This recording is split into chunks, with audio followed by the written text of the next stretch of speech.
नमस्कार, स्वागत है आपका अपने शिक्षण संस्थान यूट्यूब चैनल वंश स्टडी पॉइंट में।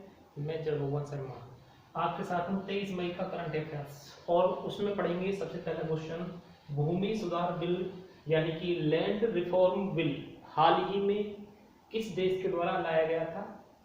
पहले आप इस क्वेश्चन को समझ लें। भूमि सुधार बिल, इसका अर्थ है कि अब उस देश में लोग भूमि को खरीद और बेच सकेंगे स्वतंत्र रूप से। ठीक है, समझ में आया। लैंड रिफॉर्म बिल का अर्थ है कि वहां के लोग भूमि को स्वतंत्र रूप से बेच भी सकते हैं और खरीद भी सकते हैं, जैसे कि भारत में होता है। ठीक है, ऐसा किस देश में लाया गया है? तो इसका सही आंसर है यूक्रेन। किस राज्य में लाया गया है? यूक्रेन में। तो यूक्रेन का पहला क्वेश्चन पढ़ेंगे आप। यूक्रेन राज्य में इसकी राजधानी क्या है, कैपिटल क्या है? यूक्रेन की कैपिटल है कीव। ठीक है, दूसरा आप पढ़ेंगे इसकी मुद्रा क्या है, करेंसी क्या है। करेंसी क्या चलती है बताइए? हर्वेनिया। ठीक है, क्या चलती है? हर्वेनिया। और यूक्रेन एक यूरोप महाद्वीप का एक देश है। ठीक है, जिसे विश्व का रोटी की डलिया, ध्यान देना, विश्व का रोटी की डलिया यानी कि यूरोप का रोटी की डलिया कह सकते हैं, या विश्व का रोटी की डलिया के नाम से विख्यात है यूक्रेन। या अन्न का भंडार किसे कहते हैं? यूक्रेन को कहते हैं। इतना क्लियर है। दूसरी बात ये समझे, यूरोप महाद्वीप में स्थित है। तो यूरोप महाद्वीप से क्वेश्चन आपको याद रखना है। वैसे 7 महाद्वीप है। विश्व का सबसे बड़ा महाद्वीप एशिया और सबसे छोटा ऑस्ट्रेलिया महाद्वीप है, लेकिन विश्व का दूसरा सबसे छोटा महाद्वीप है यूरोप महाद्वीप, जिसका एक देश है यूक्रेन। तो यूरोप महाद्वीप का सबसे बड़ा देश कौन सा है? ग्रुप डी में ऐसे क्वेश्चन लगे हैं, इसलिए मैं बता रहा हूँ। सभी महाद्वीपों के लगभग हर करंट अफेयर्स में बताऊंगा सबसे बड़े देश। ये मोस्ट इंपोर्टेंट रहेगी आपके लिए करंट, और पूछे जाते हैं क्वेश्चन। तो आपको बताना है यूरोप महाद्वीप का सबसे बड़ा देश रूस है। वो एशिया महाद्वीप और यूरोप महाद्वीप दोनों का एक सबसे बड़ा देश है क्षेत्रफल की दृष्टि से। दूसरी बात आप हमेशा याद रखें, यूरोप महाद्वीप एक ऐसा भी देश है, ऐसा भी महाद्वीप है जो सबसे घनी आबादी में बसा हुआ है। ठीक है, बात क्लियर हुई सारी की सारी। और चलते हैं नेक्स्ट क्वेश्चन की तरफ।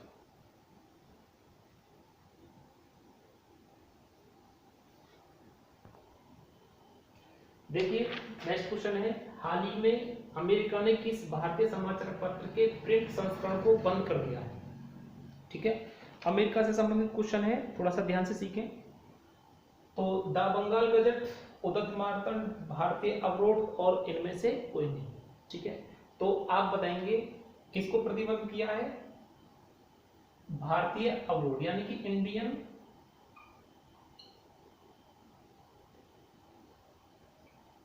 अवरोध को प्रतिबंध कर दिया है। ठीक है, और एक बात और समझनी है, इस पत्रकार यानी इस समाचार पत्र को आपका गोपाल राजू, इसको किसने विकसित किया था? गोपाल राजू। गोपाल राजू के द्वारा अमेरिका में भारतीय अवरोध नामक एक समाचार पत्र शुरू किया गया था। गोपाल राजू भारतीय मूल के एक अमेरिका यूएसए नागरिक थे। ठीक है, इसी बात को ध्यान रखते हुए एक क्वेश्चन और आप पढ़ें। अमेरिका का एक क्वेश्चन और है जो करंट अफेयर से जुड़ा हुआ है, बिल्कुल ध्यान से पढ़ें उसको भी, कि अमेरिका की अंतरिक्ष एजेंसी का क्या नाम है? तो आप बताएंगे कि जी नासा है। अमेरिका की अंतरिक्ष एजेंसी का क्या नाम है? नासा। ठीक है, तो एक क्वेश्चन बनाया है, अमेरिका ने सौर प्रणाली के अध्ययन और मंगल, मैं क्वेश्चन लिख देता हूं। ठीक है, क्वेश्चन है आपका, अमेरिका ने सौर प्रणाली के अध्ययन और मंगल अभियान को बचाने के लिए किस मिशन की घोषणा की है? ठीक है, तो पेर्सिवेरेंस, सनराइज, मंगल हेलीकॉप्टर और इनमें से कोई नहीं। तो आपका सही आंसर होगा सनराइज।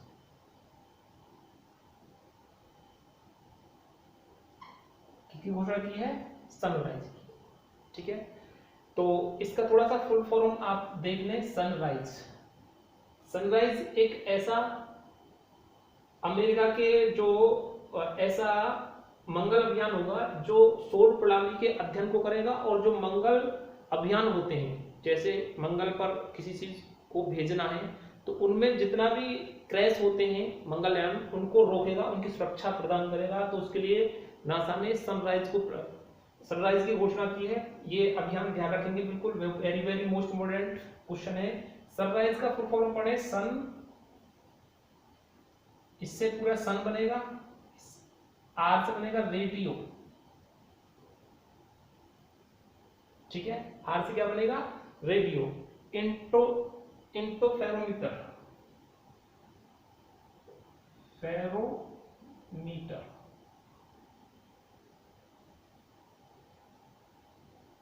इस एस, देखो आई से बनेगा इंटरफेरोमीटर, ऐसे एस से बनेगा स्पेस, एस पी स्पेस, और ई से बनेगा ई से, इस वाले ई से एक्सपेरिमेंट, इसका फुल फॉर्म है, देख लेंगे एक बार, ठीक है। दूसरी बात आपको एक और समझनी है कि मंगल यानी यूएसए के जो नासा है उसने एक, मैं क्वेश्चन एक बार देख के बोलता हूं, उस क्वेश्चन को एक नोट करें अपनी डायरी में जल्दी से। नासा के मार्च 2020, यानी कि नासा के मार्च 2020 रोवर का आधिकारिक नाम क्या है? ये क्वेश्चन भी वेरी मोस्ट इम्पोर्टेंट है। नासा के मार्स 2020 यानी मार्स 2020 जो अभियान है उसमें एक रोवर जाएगा, उसका आधिकारिक नाम क्या रखा है? तो आप बताएंगे पेर्सिवरेंस। उसका नाम क्या है? पेर्सिवरेंस। और मंगलयान में एक हेलीकॉप्टर जाएगा, ठीक है। तो आपसे पूछा है मंगल हेलीकॉप्टर, जो पहला मंगल हेलीकॉप्टर बना है, मंगल हेलीकॉप्टर, ध्यान देना, मंगल हेलीकॉप्टर का आविष्कार किसने किया था? मंगल हेलीकॉप्टर का आविष्कार किया था आपका बाब बालाराम के द्वारा। इसका जो आविष्कार किया गया है, इसको किसने बनाया? मंगल हेलीकॉप्टर का आविष्कार किसने किया? सिर्फ ये क्वेश्चन पढ़ना है आपको, और कुछ नहीं पढ़ना। आविष्कार तो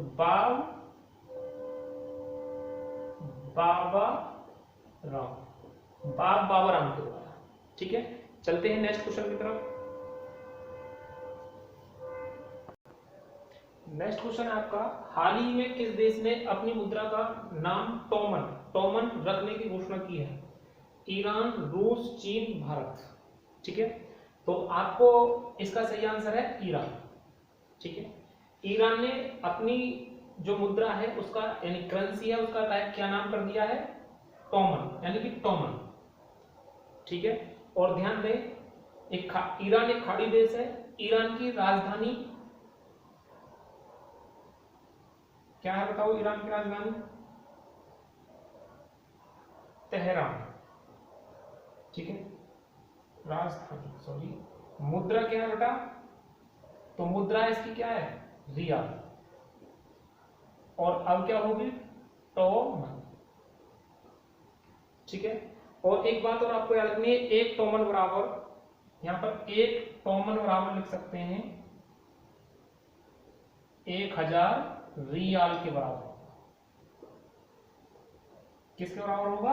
1000 रियाल के बराबर होगा। और ईरान के बारे में क्वेश्चन वेरी मोस्ट इंपोर्टेंट है, मैं आपको ऐसे याद कराता हूं, ध्यान दें, रिवाइज करो मेरे साथ। विश्व का पहला देश जिसने रोबोट को नागरिकता प्रदान की थी, ठीक है, तो वो कौन सा था? ईरानी था, जिसका नाम था सोफिया। विश्व में रोबोट को नागरिकता प्रदान करने वाला पहला देश कौन सा बना था? ईरान। जो, सॉरी ये क्वेश्चन गलत हो गया, वो सऊदी अरब था, मैं गलत बोल गया हूं क्वेश्चन को। विश्व में रोबोट को नागरिकता प्रदान करने वाला पहला देश कौन था? सऊदी अरब था, ईरान नहीं था। ये खाड़ी देश था तो थोड़ा कंफ्यूजन हो गया, लेकिन सही कर लेंगे इसे। विश्व में रोबोट को नागरिकता प्रदान करने वाला पहला देश सऊदी अरब था, वो भी एक खाड़ी देश था, ईरान भी एक खाड़ी देश है, ठीक है, और उसका नाम था सोफिया। क्या नाम था? सोफिया। समझ में आई बात? चलते हैं नेक्स्ट क्वेश्चन की तरफ।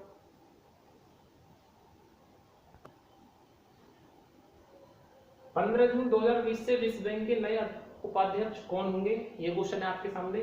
ठीक है, तो डेविड मालपास, अंशुला कांत और कार्मेन रेनहॉर्ट।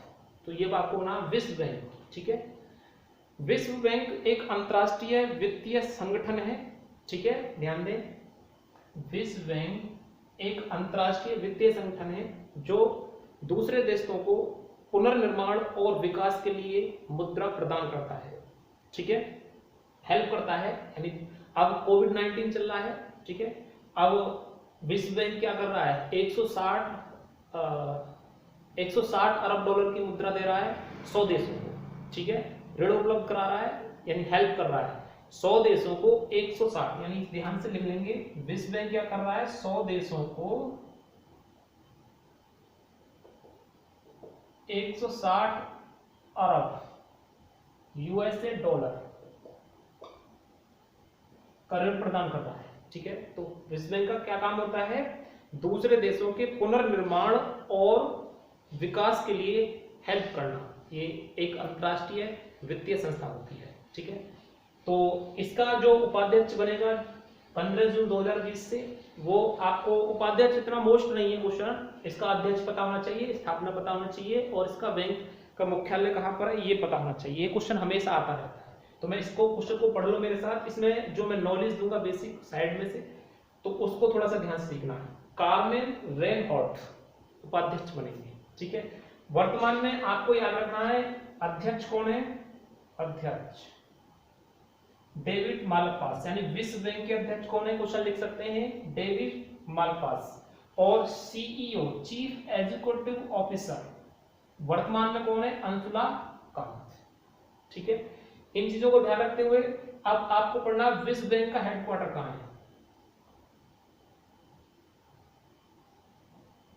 बैंक का मुख्यालय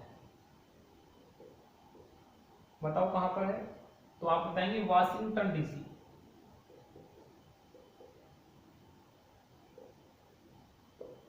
डीसी का यानी कहां पर है? USA, America. डीसी का अर्थ होता है डिस्ट्रिक्ट ऑफ कैलिफोर्निया।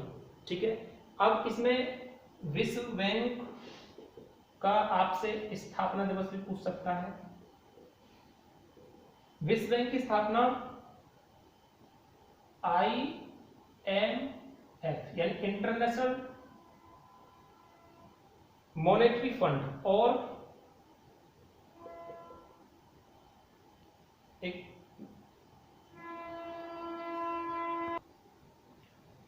विश्व बैंक की स्थापना IMF और IBRD के संयोग से वुड्स सम्मेलन के दौरान 1944 में की गई थी। लेकिन जो इसका आपसे खाली ये पूछे विश्व बैंक की स्थापना, तो आप सही डेट बताएंगे 1945। स्पेशल जो वास्तविक स्थापना मानी जाती है विश्व बैंक की, वो 1945 में की गई। ठीक है, लेकिन इसको दो IMF और IBRD के संयोग से ही किया गया था। ठीक है, विश्व बैंक में 5 संस्था जुड़ी हुई हैं। ठीक है, तो विश्व बैंक की स्थापना 1945। ठीक है, अगर ये ऑप्शन नहीं है तो आप 1944 भी कर सकते हैं, वुड्स सम्मेलन। ठीक है, इतना ध्यान रखते हुए विश्व बैंक के बारे में क्वेश्चन ध्यान दें। विश्व बैंक ऋण प्रदान करता है दूसरे देशों को, तो आपके लिए क्वेश्चन है, आप ये बताएं विश्व में सबसे पहले यानी कि विश्व बैंक ने सबसे पहले किस देश को ऋण प्रदान किया था? विश्व बैंक ने सबसे पहले किस देश को पहला ऋण दिया था? ठीक है, तो पहला ऋण जो दिया था वो फ्रांस को दिया था। ध्यान देना, फ्रांस ने मांगा था 50 अरब डॉलर, लेकिन इसने दिया था 25 अरब यूएसए डॉलर का ऋण दिया था सबसे पहले। विश्व बैंक ने सबसे पहले किस देश को ऋण दिया था? फ्रांस को दिया था, 25 अरब यूएसए डॉलर दिया था। ठीक है, और विश्व बैंक के सदस्य देश कितने हैं? सदस्य देश वर्तमान में सदस्य देश बेटा कितने हैं? 189। ठीक है, और इसमें कोई क्वेश्चन आपका रह जाएगा तो वो बाद में रिवीजन कर लेंगे। ऐसे इतने क्वेश्चन पढ़ेंगे, विश्व बैंक से इतने क्वेश्चन आते रहते हैं। चलते हैं नेक्स्ट क्वेश्चन की तरफ। आइए चलते हैं नेक्स्ट क्वेश्चन की तरफ। एक क्वेश्चन आप देखें 23 मई 1984 को, ठीक है, माउंट एवरेस्ट पर फतह करने वाली पहली भारतीय महिला कौन बनी थी? 23 मई 1984 को माउंट एवरेस्ट पर फतह करने वाली पहली महिला। तो मैंने क्वेश्चन करके दिखाए थे आपको, क्वेश्चन इस टाइप से आते हैं, लेकिन मैं आपको क्वेश्चन कम समझाऊंगा ज्यादा, ठीक है। 23 मई 1984 क्वेश्चन तो आपको समझ में आया होगा, ऐसे बनेंगे क्वेश्चन। उसमें से फिर आपको 23 मई 1984 को माउंट एवरेस्ट फतह करने वाली पहली महिला कौन सी बनी थी, ये आज का क्वेश्चन है, मतलब कि 23 मई का क्वेश्चन है, ठीक है। तो उनका नाम था, आप बताएं, एक मिनट के लिए वेट करते हैं। बछेंद्री पाल। क्या नाम था उनका? बछेंद्री पाल।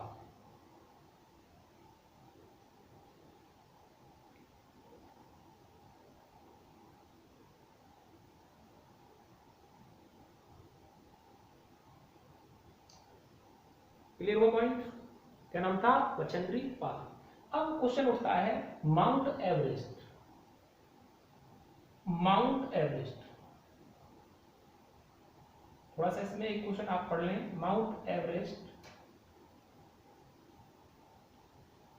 की ऊंचाई बताएं कितनी है? तो सब जानते हैं 48 मीटर है या 29,029 फीट है। ये यहां पे लिखेंगे थोड़ा सा, 29,029 फीट। माउंट एवरेस्ट को बंगाल में, सॉरी, नेपाल में। माउंट एवरेस्ट कहां पर स्थित है? नेपाल में। और एक बात ध्यान रखें, नेपाल में माउंट एवरेस्ट को किस नाम से जाना जाता है? सागरमाथा के नाम से। 1930 में बाबूराम ने सागरमाथा नाम रखा था। एक इतिहासकार हुए बाबूराम, 1930 में, दोबारा सुन लो क्वेश्चन को, सागरमाथा के नाम से नेपाल में माउंट एवरेस्ट को जाना जाता है, सॉरी। तो और ये नाम किसके द्वारा दिया गया था? बाबूराम के द्वारा। कब दिया गया था? 1930 में दिया गया था। और क्वेश्चन एक ये भी उठता है कि विश्व की सबसे ऊंची पर्वत चोटी कौन सा है? विश्व का सबसे ऊंचा पर्वत कौन सा है? तो आप बताएंगे माउंट एवरेस्ट है, ठीक है। एशिया का सबसे ऊंचा पर्वत कौन सा है? एशिया का सबसे ऊंचा पर्वत बताइए। एशिया का सबसे ऊंचा पर्वत है K2 गाडविन ऑस्टिन। K2, या ऐसे लिख सकते हैं, K2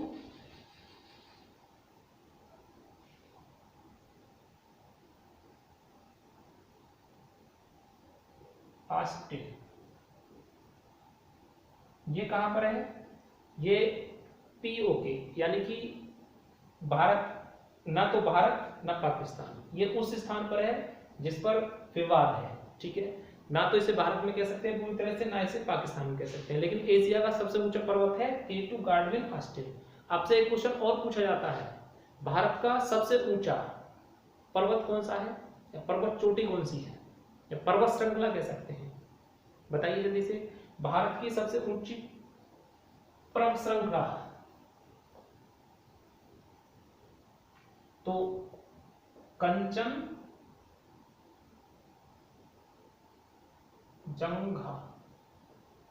कंचनजंगा, ये किस राज्य में पड़ती है? सिक्किम राज्य में। किस राज्य में पड़ती है बेटा? सिक्किम राज्य में, ठीक है। और एक बात और ध्यान रखना है, क्वेश्चन उठता है भारत की सबसे प्राचीन पर्वत श्रृंखला। देखो ध्यान से सीखना, मैं दोबारा रिवाइज करा रहा हूं। विश्व की सबसे ऊंची पर्वत, यानी विश्व का सबसे ऊंचा पर्वत माउंट एवरेस्ट। एशिया का सबसे ऊंचा पर्वत K2 गाडविन ऑस्टिन, जम्मू कश्मीर यानी POK। और भारत का सबसे ऊंचा पर्वत कंचनजंगा, किस राज्य में? सिक्किम में। अब क्वेश्चन उठता है भारत की सबसे पुरानी पर्वत श्रृंखला। भारत की सबसे पुरानी पर्वत श्रेणी बताइए। तो आप सब जानते हैं अरावली पर्वत। अरावली एक अवशिष्ट पर्वत का उदाहरण है। कैसे पर्वत का उदाहरण है? अवशिष्ट पर्वत के रूप में जाना जाता है। ठीक है। दूसरा क्वेश्चन होता है भारत की सबसे नई पर्वत श्रेणी। यहां नहीं पता लगेगा। भारत की सबसे नई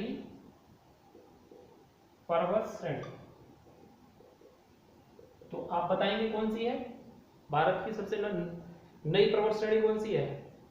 बताओ जल्दी से। तो आपका आंसर होगा शिवालिक। ये पर्वत का ही एक पर्वत नई खोजी गई चोटी है शिवालिक। माउंट एवरेस्ट की एक सबसे मतलब माउंट एवरेस्ट की एक चोटी का नाम है जो नई खोजी गई, उसका नाम है शिवालिक।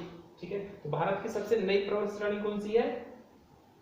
या हम ये कह सकते हैं विश्व की सबसे नई पर्वत श्रेणी कौन सी है? तो आप बताएंगे शिवालिक। तीसरा क्वेश्चन एक और उठता है, ऐसे नोट करें। दक्षिण भारत की, क्वेश्चन ग्रुप डी में आया था। अब मैं जो बोल रहा हूं, दक्षिण भारत की सबसे, देखो क्वेश्चन को, दक्षिण भारत की सबसे ऊंची पर्वत चोटी, भारत की सबसे ऊंची पर्वत चोटी कह सकते हैं, श्रेणी कह सकते हैं। बताइए इस क्वेश्चन का आंसर।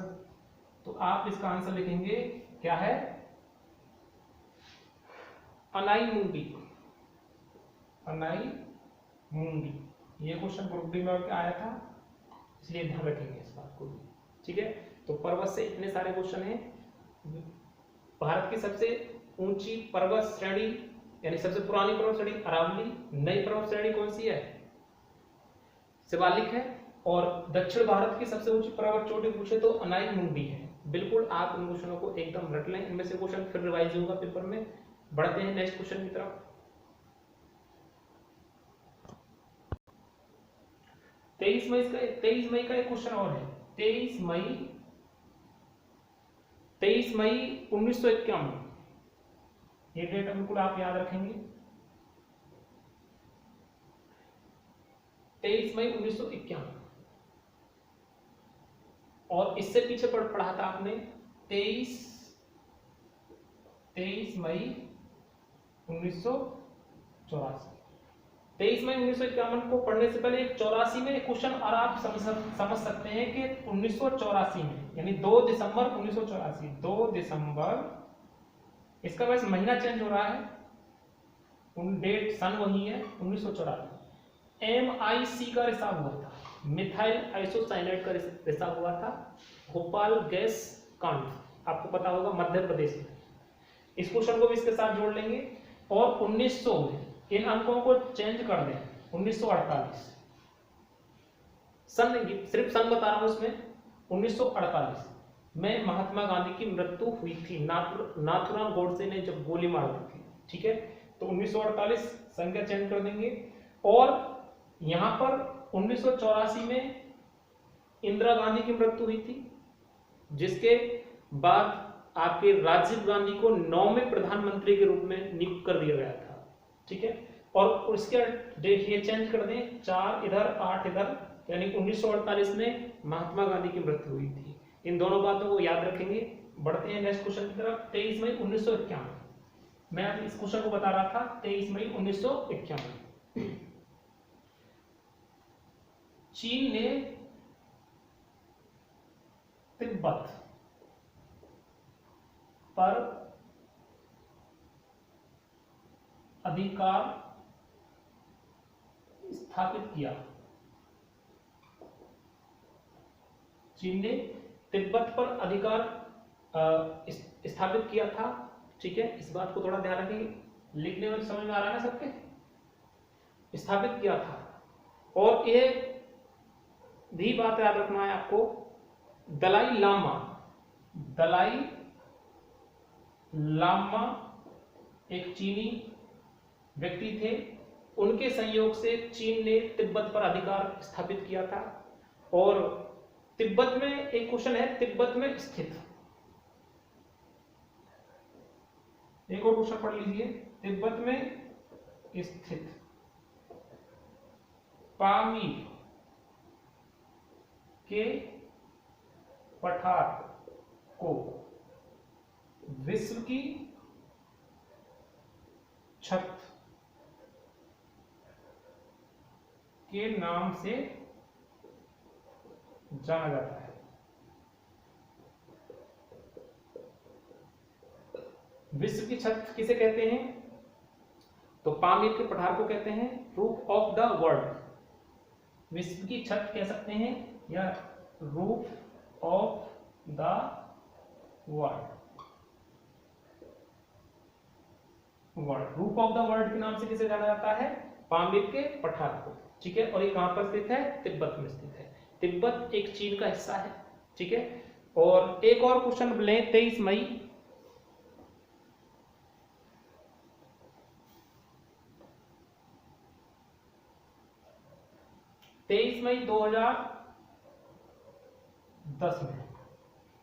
2010 में एक ऐसा कानून पारित हुआ जिसमें लड़का और लड़की एक साथ रह सकते हैं। ठीक है, यानी मित्रता पूर्वक एक साथ रह सकते हैं। एक कानून ये लड़का लड़की यानी हाई कोर्ट ने सुप्रीम कोर्ट ने ये निर्देश दिया 23 मई 2010 में कि अब लड़का और लड़की को एक साथ रखने पर कोई अपराध नहीं माना जाएगा, यानी कि वो मित्रता पूर्वक एक साथ रह सकते हैं। ठीक है, शादी से पहले, ये भी ध्यान रखना है, शादी से पहले मित्रता पूर्वक रह सकते हैं। 23 मई 2010 से ये अपराध नहीं माना जाएगा। ये भी क्वेश्चन था 23 मई 2010 का। अब एक और क्वेश्चन बनता है 23 मई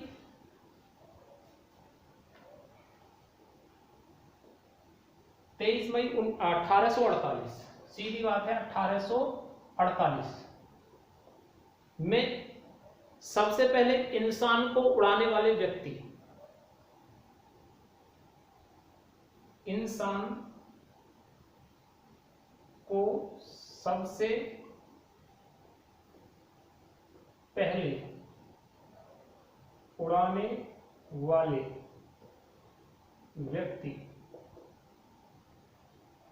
व्यक्ति का नाम था लिली एंथॉल। लिली एंथॉल का निधन हुआ था। विश्व में सबसे पहले इंसान को हवा में किसने उड़ाया था? लिली एंथॉल ने उड़ाया था। यानी उसके बाद फिर आए आपके राइट बंधु। राइट बंधुओं का नाम तो सुना ही होगा, राइट बंधु या राइट ब्रदर्स के नाम से जाने जाते हैं। राइट बंधु या राइट ब्रदर्स ने हवाई जहाज का आविष्कार किया था। हवाई जहाज का आविष्कार किया था। राइट बंधु से पहले भी एक व्यक्ति हुए थे, लिली एंथॉल, जो हवा में सबसे पहले इंसान को उड़ाया था। यानी कि हवा में सबसे पहले इंसान को किसने उड़ाया था? लिली एंथॉल ने उड़ाया था। उसके बाद जो फेमस हुए थे आपके राइट ब्रदर्स यानी राइट बंधु फेमस हुए, जिन्होंने हवाई जहाज का आविष्कार किया था। यानी दूसरा इंसान को उड़ाने दूसरा व्यक्ति जो इंसान को हवा में उड़ाया था उसका नाम क्या था? राइट बंधु। किसके द्वारा? हवाई जहाज का निर्माण करने के बाद। ठीक है, एक क्वेश्चन और आप पढ़ लें। हाल ही में लिखते रहें क्वेश्चन को। हाल ही में ध्वनि बूम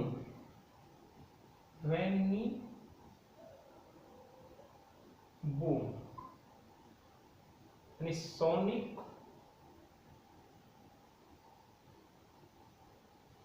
सोनिक बूम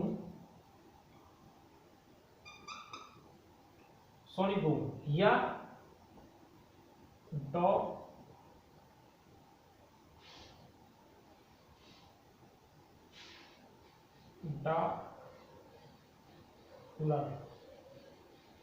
लिखा ना प्रभाव